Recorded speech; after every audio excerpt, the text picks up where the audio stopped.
aspirando. Espera, no sale. No, anda la aspiradora. No, no me dejes ahora. Aspiradora, no me dejes ahora. No, con todos los tiempos que pasamos, aspiradora. Con todos los tiempos que pasamos en su mente. La, la, la. La, la, la. La, la, la.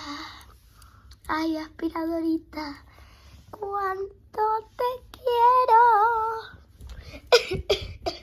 Hijo, ¿cómo tiraste ese papel? Me vas a comprar una aspiradora. Directo al chino. ¿Ah? Ay. ¿Por qué mamá dice que vaya al chino? Bueno, eso, pero dale. Rompí la aspiradora sin querer. Sin querer lo hice. Así que tengo que buscar una nueva aspiradora.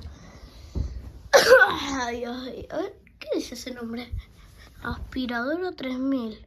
Un peso. La voy a comprar. Mamá. Espero que haya traído algo bueno, hija. ¿Sí? Supuestamente aspiradora 3000. Aspiradora 3000. ¡No! No, papá, no. ¡Ay! Se mató. Mucho mejor. Me voy. Ok, voy a aspirar esta basura que tiraste. Sí que la aspiró. Ay, creo que es mejor que la otra. Aspira todo. O sea, que puedo aspirar tu consola de videojuegos. No, mamá, no. Mucho mejor. No. ¿Por qué consola? No. En su recuerdo. Sí, voy a jugar con mi consola. No. ¿Por qué? ¿Sabes qué, mamá? ¿Qué?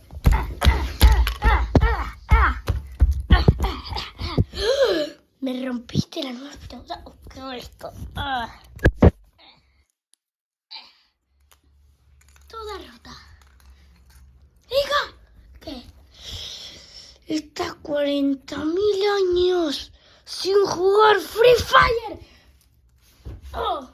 Estás en penitencia, andate. Al rincón. Al rincón, dije.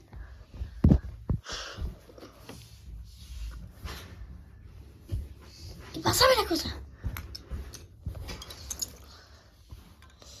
Ay, qué maleducada. Bueno, chicos, suscríbanse si quieren que lo deje ir. Tenemos que llegar a los... Tenemos que llegar a los 1000 suscriptores. Si no, va a seguir en el rincón por siempre.